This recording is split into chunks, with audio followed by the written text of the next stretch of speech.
वो सही है या नहीं है।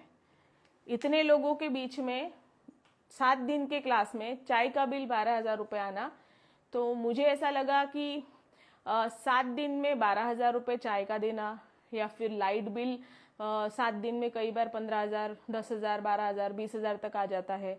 तो वो सब भी हमें देखना है कि हम जो इनकम, हमारी जो अर्निंग हो रही है उसके सामने हमारा कितना पैसा जा रहा है। तो उसमें सबको देखना होता है, उसमें स्टाफ की सैलरी भी होती है, उसमें अगर आपका सलोन या आपका पार्लर आप किराए से ले रहे तो उसमें कितना जा रहा है, या फिर आप लाइट बिल जो दे रहे हो वो कितना है, पानी वाले को दे रहे हो वो कितना है, काम वाले को दे रहे हो वो कितना है।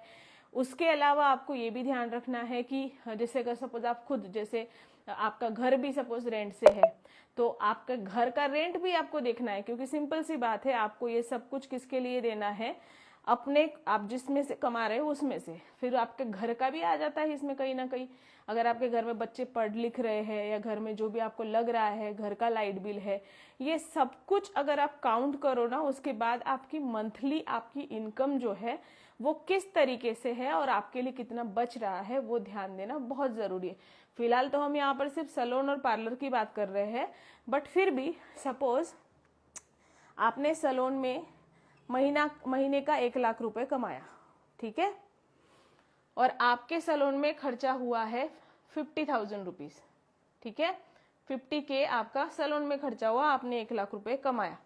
बट आपके घर में आप अकेले कमाने वाले हो और आपने हिसाब सिर्फ सैलून का रखा हुआ है या पार्लर का रखा हुआ है, बट आपको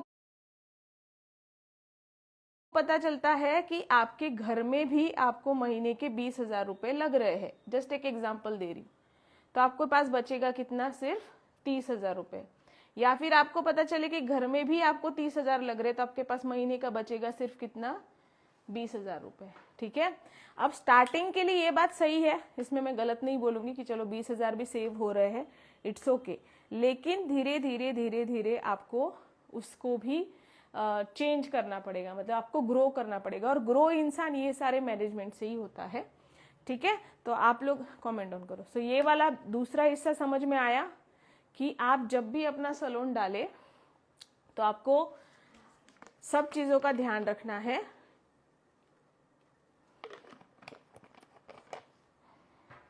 सो पहला पॉइंट था हमारा कि टारगेट फाइनल करें। दूसरा पॉइंट हमारा ये है कि आप, हाँ, इसमें और एक पॉइंट ऐड करना है कि आप कितना प्रोडक्ट खरीद रहे हो सैलून में लगने वाला। फिर आपके सैलून में फर्नीचर भी हो सकता है, सैलून के प्रोडक्ट भी हो सकते हैं, उन सबको भी आपको काउंट करना है। प्रोडक्ट हो गया या फिर जो भी सैलून में लगने वाली जरूरत की जितनी भी चीजें हैं, उन सबको भी आप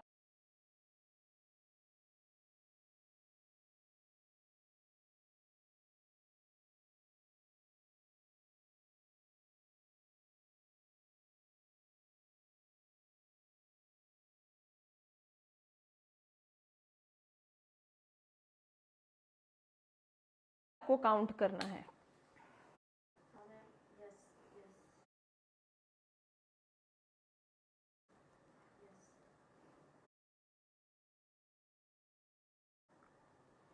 अब ये आप कैसे फाइनल करोगे कि आपको महीने का इतना आप कमा रहे हो, उसका हमारा नेक्स्ट पॉइंट रहेगा।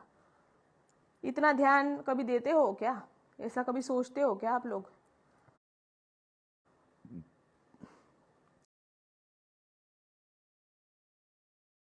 या सिर्फ चालू कर देते हो? कोई दीदी आए बोले मेरे को गोल्ड फेशियल करना है, आप गोल्ड फेशियल 500 रुपए में भी करके दे देते हो, और 400 में भी करके दे देते हो, और 300 में भी करके दे देते हो। ऐसे आधे से ज्यादा लोग होंगे मुझे पता है।